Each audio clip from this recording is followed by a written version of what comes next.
Vamos a orar, mis hermanos. Padre, te damos las gracias. Tenemos ahora tu palabra delante de nosotros para meditar en ella. Te rogamos que hables a nuestro corazón y que en nuestro estudio, Señor, a partir de lo que tú has de predicar, Señor, en esta tarde, confronte nuestros corazones, consuele nuestros corazones, anime nuestros corazones, transforme nuestros corazones, Señor. Que podamos a través de tu palabra encontrar la verdad que necesitamos, Señor, y así dirigir nuestros pasos en la conducta de un verdadero creyente, Señor. Así que te rogamos que hables a nuestro corazón en el nombre de Cristo Jesús. Amén.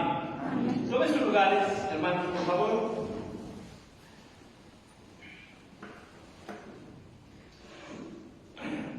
Una vez que Pablo explica la razón de por qué está escribiendo a todas las iglesias, por lo menos aquí en Colosas, hermanos, enfoca esta sección, hermanos, abarcando todo lo que conocemos o hemos visto hasta el momento como la herejía colosense. Recordemos que esa fue la causa por la cual el apóstol, preocupado desde prisión, se toma el tiempo para escribir y corregir conductas que la iglesia había acreditado, doctrinas que la iglesia había aceptado y que iban en contra de la enseñanza del Señor Jesucristo. Entonces esto sí es bien importante, porque una vez, hermanos, que hemos cedido a ese engaño leve de la manera en la que haya sido, Pablo sí nos exhorta a mantener vigilancia. Fíjense bien cómo dice el versículo 8: mirad que nadie os engañe. Todo lo que va en contra de Jesucristo y la predicación de Jesucristo, hermanos, es un engaño, sea lo que sea. Aunque suene bonito, y por ahí me atrevo a decir algunas cosas hasta salpicadas de verdad bíblica, pero ajenos a lo que realmente es. Y dice: nadie os engañe, mirad. Y eso es una alerta. Ven, iglesia, abran los ojos, conozcan, escuchen y sepan distinguir y sepan evidenciar y corregir un engaño. Y mire cómo lo dice Pablo: ¿por medio de qué? De filosofías, huecas sutilezas. Es el calificativo que dice el apóstol Pablo. Se han metido herejías y engaños a través de las filosofías, a través de prácticas que no son. Cosas, hermanos, que no tienen nada que ver con Jesucristo. Y dice huecas sutilezas. Pudiera parecer bonito, pudiera parecer simple, pudiera parecer que no hace daño, es tan sutil, pero dice: hay hueco, hay vacío en esto. Y esa hueca sutileza, hermanos, es cuando nosotros como iglesia decimos: pero no es tan malo, no ha de ser tan malo, ¿verdad? Somos cristianos, pero pues eso no es tan malo. Cuidado cuando cedemos a prácticas, hermanos, en nuestras vidas espirituales, que hacemos en lo oculto, que decimos en lo oculto, pero que terminan lastimando, posiblemente perjudicando nuestro testimonio. Pablo dice: aquí tenemos que tener cuidado con esto. Y mire por qué lo fundamenta diciendo: según las tradiciones de hombres, conforme a los rudimentos del mundo y no según Cristo. Puede sonar bonito. Fíjese que me topé.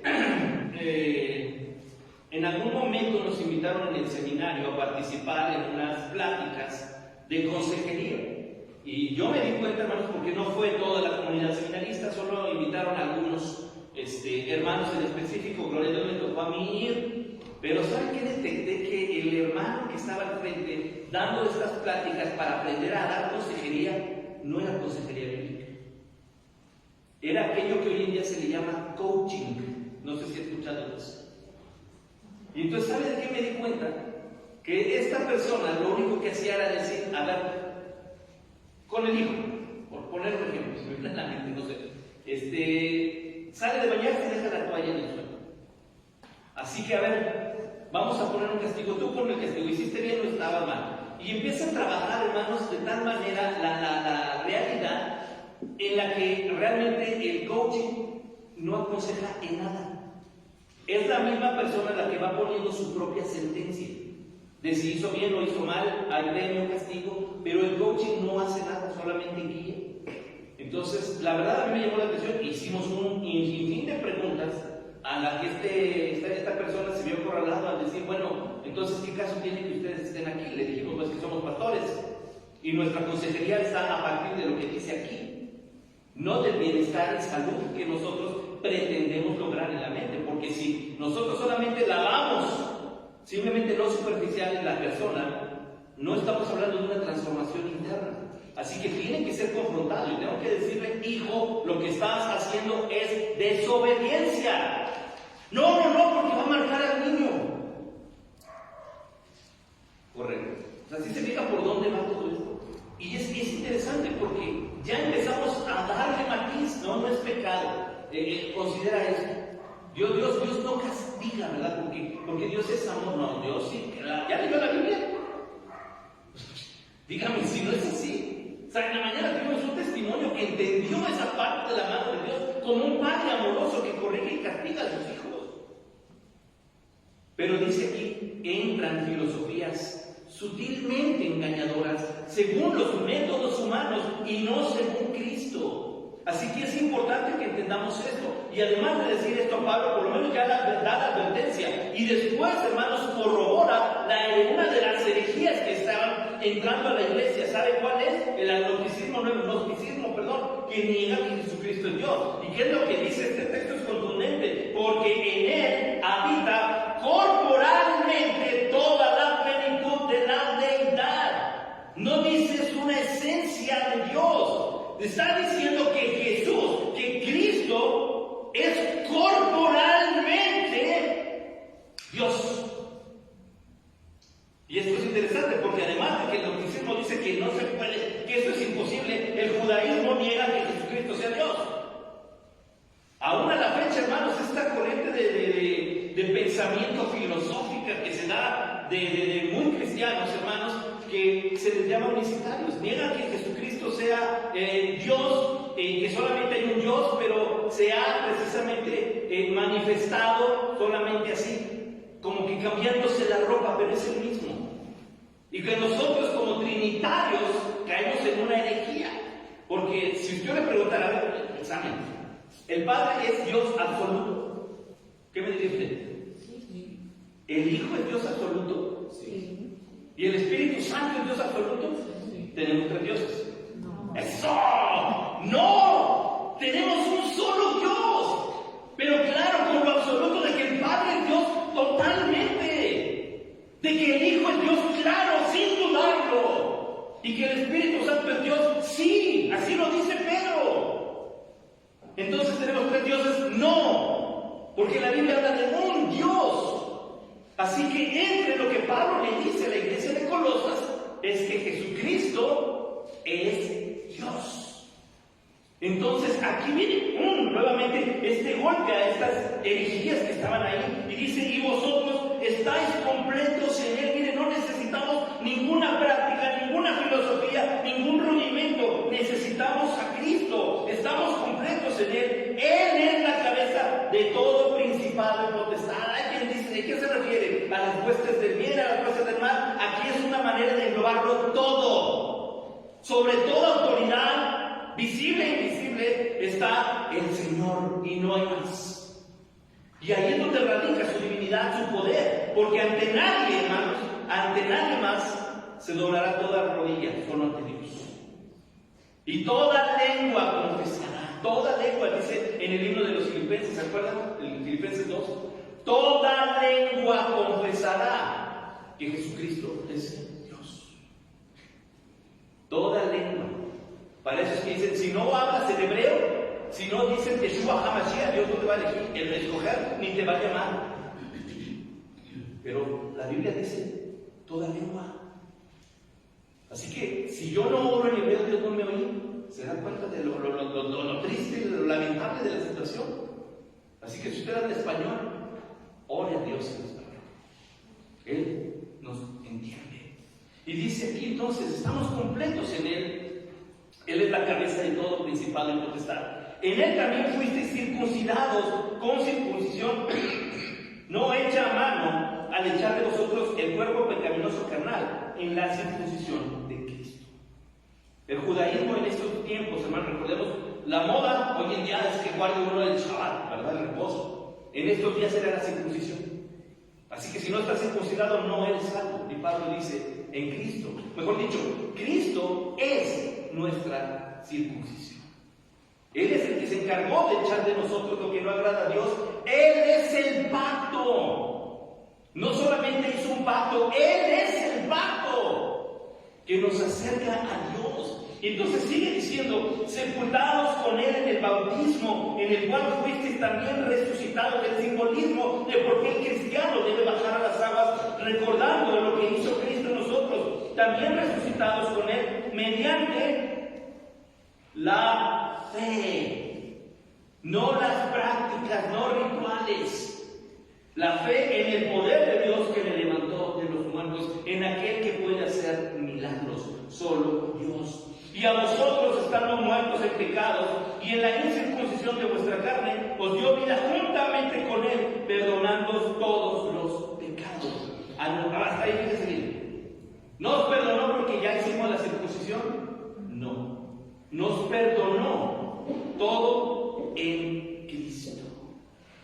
Entonces Pablo viene a echar abajo nuevamente el gnosticismo, el judaísmo y las filosofías. Y más adelante nos vamos a dar cuenta cómo Pablo explica una cuestión filosófica platónica en esto mismo. Y después dice, anulando el acta de los decretos que había contra nosotros, que nos era contraria, quitándola de medio y clavándola en la cruz. Ahora, esa acta, hermanos, Pablo está hablando como una deuda. Esa acta, hermanos, que significaba precisamente estarnos vendidos o comprados involuntariamente, sino que no había de otra, a nuestro deudor. Así que esa acta, hermanos, ¿cuál es el acta que nos acusaba de todo pecado? La ley. Entonces, ¿significa que la ley es mala? No, porque gracias a la ley nos dimos cuenta que estamos en pecado. Gracias a la ley nos dimos cuenta que Cristo era prometido. Gracias a la ley nos dimos cuenta que necesitamos a Cristo. Pero no podemos depender de las obras de la ley. No podemos, porque hay un acta y esa acta nos acusa y nos establece, hermanos, en deuda y no podemos pagar. Entonces dice, esa acta el Señor la llevó consigo, no será contraria, no dice que era mala, no dice que fue borrada, simplemente nos era contraria y Él la llevó a su culminación máxima. Sin derramamiento de sangre no hay remisión de pecados. ¿Qué fue lo que hizo Jesús al llegar a la cruz, hermanos? Cumpliendo todo. Y recordemos cristológicamente, Jesucristo no cumplió la ley, ¿se acuerdan? Sí. Él es el cumplimiento de la ley. Jesús no cumplió las profecías. Él es el cumplimiento de las profecías. Jesús no cumplió las promesas. Él es lo que se había prometido. Así que Él tomó, hermanos, las obras de la ley, las cumplió a la perfección y nos dijo, aquí está la manera en que puedes entender la ley y acercarte a Dios a través de mí, para que esto puedas entenderlo, comprenderlo y hacerlo. Así que qué importante es esto, clavándola de medio, clavándola en la cruz y despojando a los principados, a las potestades, los exhibió públicamente, triunfando sobre ellos en la cruz. Y este pasaje yo lo he repetido mucho y en otras versiones no se acuerdan, porque lo que está hablando aquí, hermanos, es de la victoria gloriosa de un rey sobre otro rey vencido. En tiempos de Roma, hermanos, los reyes, en ese momento, un rey que había conquistado a otro imperio, lo que hacía era entrar montado a caballo, mientras el rey iba derrotado, hermanos, iba amarrado al caballo del rey victorioso, completamente desnudo y descalzo, humillado. Así entraba el rey victorioso y el rey derrotado iba atrás humillado. Esa es la idea que Pablo está diciendo aquí. Eso fue lo que hizo Cristo con el pecado. Eso fue lo que hizo Cristo con el diablo. Los humilló públicamente, triunfando sobre ellos. Lo interesante es en qué forma, en qué momento se triunfó. Pablo dice, en la cruz. Así que miren lo interesante. Ya llegaron y dijeron, Jesús no es Dios. Ya llegaron y dijeron, necesitas las obras de la ley. Ya llegaron y dijeron, hay quien más debe ser glorificado. Y Pablo todo lo está exponiendo a partir de la cristología. Sin Cristo no somos salvos. Sin Cristo no hay iglesia. Sin Cristo no hay salvación. Sin Cristo no hay perdón. Sin Cristo no hay expiación. Necesitamos a Cristo. Y esa es la parte interesante. Dice, por tanto, nadie os juzgue. Aquí, hermanos, es un golpe certero al judaísmo, a los judaizantes. Nadie os juzgue en comida o bebida, o en cuanto a días de fiesta, luna nueva o días de reposo. Todas estas son prácticas del judaísmo. Fíjese bien, comida o bebida, la dieta que se le da en el Antiguo Testamento. No está hablando de esa cosa de comer kosher o no porque eso está basado solamente en una mala interpretación cuando dice no cocerás al cabrito en la leche de su madre. ¿Qué dice la Biblia? Que no mezcles carne y lácteos. Eso dice la Biblia, nunca enseña, no se vuelve a repetir esa idea. Así que usted quiere comer albóndigas rellenas de queso crema, cómaselas, dando gracias a Dios, porque están bien ricas. No hay ninguna prohibición. Pablo no está hablando de eso. Pablo está hablando de la dieta dada ya, de la real. Dice, nadie te juzgue. Si tú no, nosotros como mexicanos, hermanos, es domingo, yo le digo a mi esposa, no quise, ¿verdad? Pues vamos por carnita. Qué rico, gloria a Dios por las carnitas y la coca fría, ¿verdad? Así que con limpia conciencia, con acción de gracias para empezar, no somos judíos. Y gracias a Jesucristo, hermanos, somos cristianos y somos salvos. Entonces, esto es lo que está diciendo. No puede nadie levantarse y emitir un juicio porque estás comiendo, no puedes, no. O dice en cuanto a días de fiestas, luna nueva. Recordemos que el judaísmo maneja un calendario lunar, no solar como el nuestro. Así que estas son fiestas mensuales, lunas nuevas, días de reposo, una fiesta semanal. Dice, si tú no lo vas a practicar, lo que entendamos, hermanos, si no lo vas a practicar, no lo practiques para Cristo. Si lo vas a practicar, practícalo para Cristo. Así que Pablo está diciendo, no hay nada de malo en esto. No puedes emitirte nadie puede llegar y juzgarlo por hacerlo, pero tampoco nadie puede llegar y juzgarlo por no hacerlo. Recordemos, Pablo seguía siendo judío y Pablo seguía guardando las fiestas, pero por encima de él era cristiano.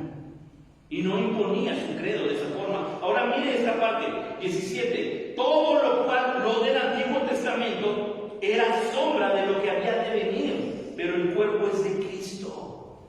Ese versículo, hermanos, Pablo está tomando esas filosofías que estaban regadas, platonismo, para explicar. Haga cuenta que le dice, les voy a explicar con manzanitas. No sé si usted ha leído a Platón, pero esto es interesante, porque Pablo pone el ejemplo de las sombras. En el concepto de Platón, hermanos, déjenme poner el ejemplo, se habla de una cueva. Una cueva, hermanos, donde hay un hombre atado de manos, que no puede moverse, solo tiene que esperar. Y como está mirando hacia adentro, solo ve oscuridad. Pero llega alguien detrás con una vela, con una tela, y se empieza a iluminar. Y entonces, aunque este hombre le hace señas, el hombre que está en medio de la cueva atado, lo único que alcanza a ver al fondo es el círculo de la luz y la sombra del hombre que está allá. No sé si han visto a los niños cuando les hacemos sombras de las manos, que hacen figuras. Eso es, no está viendo el niño las manos, está viendo la sombra de las manos. Este hombre, aunque ve la silueta de un hombre allá, no está viendo al hombre, está viendo la sombra de lo que es real atrás. Pablo está utilizando esa metáfora platónica para decirles, a ver, ustedes muy filósofos, les voy a explicar algo bien simple con lo que ustedes creen. Y todo lo que hemos visto no es más que sombra. Lo que había de venir es Cristo. Entonces, tomamos en cuenta que algo bien interesante, porque a partir de esta enseñanza, hermanos, Pablo le está diciendo al judaísmo, no te creas, o sea, el judaísmo, la ley no es todo, no. Es solo la sombra de aquel que está esperando. ¿Por qué? Porque alcanza a distinguir solo una ráfaga de luz.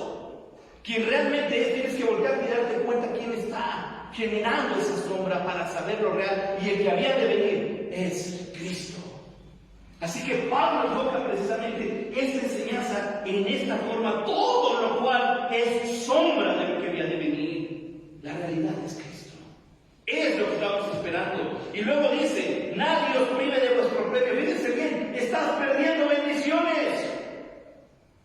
Iglesia, estás perdiendo bendiciones. ¿Cómo? Afectando humildad. Una característica que tenían estos maestros filosóficos era la arrogancia, la soberbia. ¿Se acuerdan de los maestros fariseos? O sea, a mí no me toquen porque yo soy santo. Si voy al mercado se tienen que quitar de lado porque va pasando un maestro fariseo y no lo pueden tocar. De la misma forma, hermanos, la arrogancia que había en los maestros filósofos, la arrogancia que había en estos maestros engañadores, no eran nada humildes. Y además de eso, lo que enseñaban era algo más gravoso, culto a los ángeles. ¿Por qué? Porque con esta mentalidad del gnosticismo, diciendo que Dios no se puede acercar al hombre carnal porque la carne es mala, se inventaron el cuento de que los mediadores son a los que debían adorar para que ellos llevaran el mensaje. No sé si les suena familiar o cercano esto. No son santos, son mediadores que nos ayudan a acercarnos a Dios. Ese era el concepto. Y entonces ellos empezaron a honrar a los ángeles. Y se empezaron a postrar a los ángeles. Hoy en día incluso hay una religión muy fuerte, hermano, se llama la Casa de los Ángeles. Y lo que hacen ahí es adorar a los ángeles.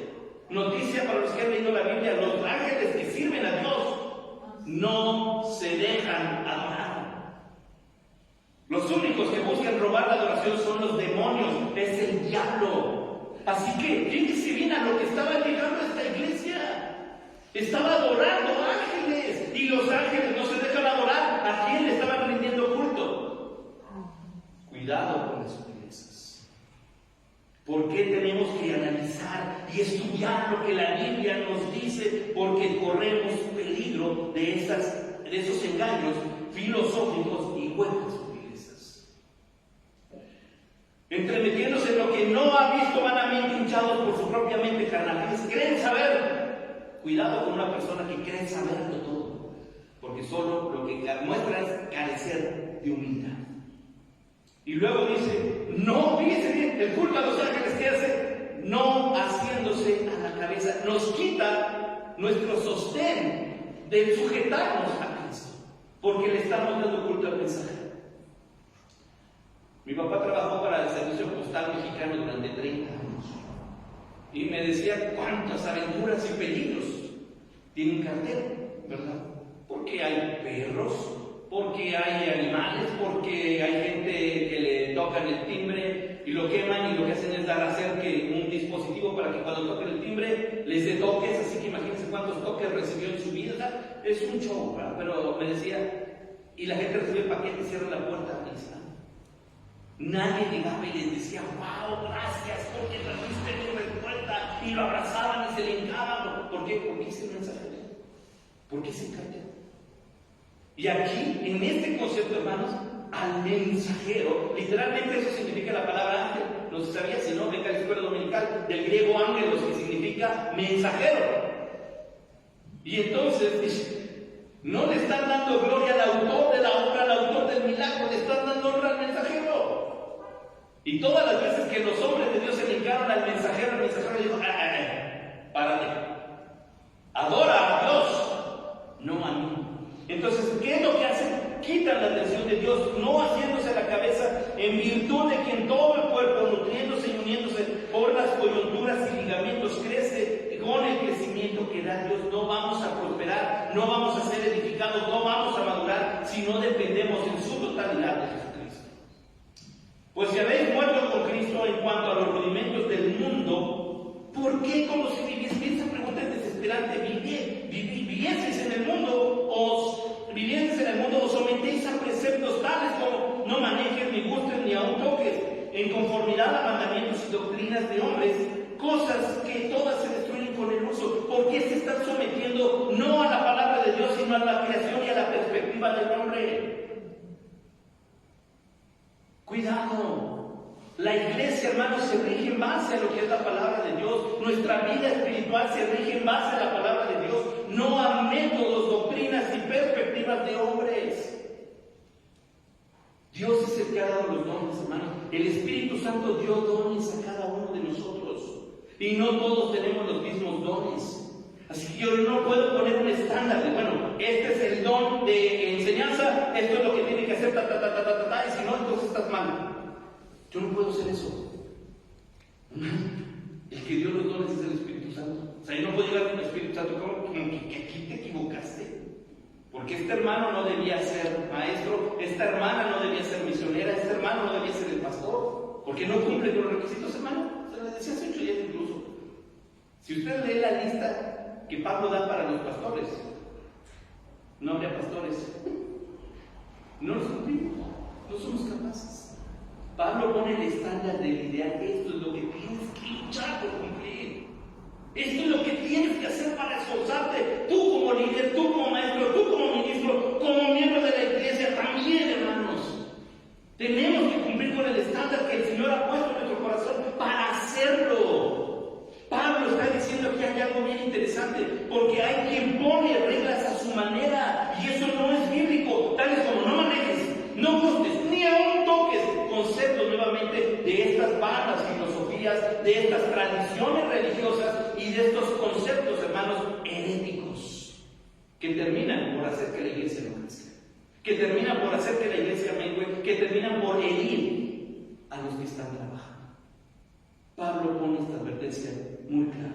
Tales cosas, miren esto, tienen a la verdad cierta reputación de sabiduría en culto voluntario. ¿Está diciendo que es el plan de Dios? No. Está diciendo que salpicada solamente de algunas menciones que parecen espiritualmente sanas, pero que no lo son. Cuidado, cuidado. En humildad y en duro trato al cuerpo. Nuevamente entramos, hermanos, a la parte del gnosticismo, que decían que la carne, la materia es mala, entonces hay que torturar a la materia. No voy a darle de comer a mi cuerpo, no voy a darle agua a mi cuerpo para que se torture y crezca mi espíritu de esta forma. No, ese no es el plan. De hecho, cuando usted ayuna, no sé cuántos practiquen el ayuno, eso es voluntario, no es una imposición del pastor. Hermano, le toca ayunar 40 días, hermano, usted después. Esto es una disciplina espiritual. No lleva como meta, hermano, que usted se torture. No es el objetivo. Si usted dice voy a ayunar pero no voy a trabajar, hermano, usted no está ayunando. Usted está dejando de comer nada más. Se me va a desmayar en el trabajo, no lo haga. A Dios no lo vamos a engañar ni a chantajear. Es que estoy ayunando 3 días, pero estoy yendo a trabajar. Eso no es ayunar. Así que Pablo está diciendo, no, cuidado con ese trato al cuerpo, pero no tiene valor alguno. Fíjense. Todos los conceptos que tengamos, hermanos, si no están puestos en Cristo y asidos, o así asidos totalmente a la palabra de Dios y voluntad de Dios, hermanos, va a ser en vano. Y me atrevo a decir, según esto, hasta destructivo. Porque Pablo nos está diciendo esto, no tiene valor alguno contra los apetitos de la carne, no nos hacen más espirituales. No nos hacen más espirituales. Y me atrevería a terminar este bloque con el versículo 8 nuevamente. Después de ver todo esto, dice Pablo, mirad que nadie os engañe. Tenemos mucho que aprender, hermanos. Y Pablo le da una lección tremenda de apologética a la iglesia que había permitido prácticas, herejías, supersticiones y metodologías humanas a la iglesia. La iglesia, hermanos, no es una organización, no es una empresa. La iglesia es el cuerpo de Cristo. Y Dios, hermanos, tiene que ser glorificado. Si yo soy cristiano, yo soy responsable de cumplir con mis dones, de cumplir con mis talentos y sostenerme, hermanos, en lo que la Biblia está enseñando. Aquí, en Colosas, la sutileza, la filosofía y la herejía estaba cobrando un costo muy alto, porque quitaron al Señor Jesucristo del lugar que le correspondía. Con una idea simple, no ha de ser tan malo. Cuidado, si nuestra vida cristiana nos lleva a que nuestro testimonio no nos respalde, tendría yo cuidado. Con la misma pregunta que decimos siempre, hermanos, si llegara yo a su trabajo y dijera, ¿hay algún cristiano aquí?, me darían el nombre de usted. O si usted llega aquí a la iglesia o a los vecinos y le pregunta, ¿realmente el pastor es cristiano?, le preguntarían, no sé, a mí sí me da temor. A mí sí me da temor que digan no. Tampoco es cristiano, a mí sí me lo duele. Así que Pablo dice, no se dejen engañar. Padre, te damos gracias por tu palabra. Te damos gracias por lo que el apóstol nos da, Señor, corrigiendo a la iglesia de Colosas, Señor, y corrigiendo a Aurel también. Y corrigiendo a todos los que miran, Señor, a través de las redes, que tal vez no se reúnen con nosotros, pero que también mirarán y escucharán esto. Señor, ayúdanos a tener discernimiento, a pegarnos a tu palabra y, Señor, realmente conformarnos, tomar la forma de aquello que tú has designado que seamos. Toma tú nuestras vidas. Tú eres nuestro Salvador, tú eres nuestro Señor. Guía nuestras palabras, guía nuestros actos, guía nuestros pensamientos. Úsanos para tu gloria, Señor. Y si ya nos estás marcando en tu palabra lineamientos que tenemos que seguir y fundamentar y caminar y hablar y pensar, Señor, en base a Jesucristo, entonces guíanos en ese camino sin que podamos apartarnos, Señor. Que no nos engañemos a nosotros mismos, sino que podamos caminar con la cabeza abajo, como siervos, dispuestos a obedecerte, porque el único que merece la gloria es tu Señor. Así que permítenos caminar en esa santidad. Permítenos caminar, Señor, en una sana doctrina y en un testimonio leal a lo que decimos ser. Que podamos bendecir, Señor, al que no conoce tu palabra con el testimonio, y que podamos edificar a nuestros hermanos en la familia de la fe. Gracias te damos por tu palabra, Señor, en el nombre de Cristo Jesús. Amén. Dios les bendiga, hermanos.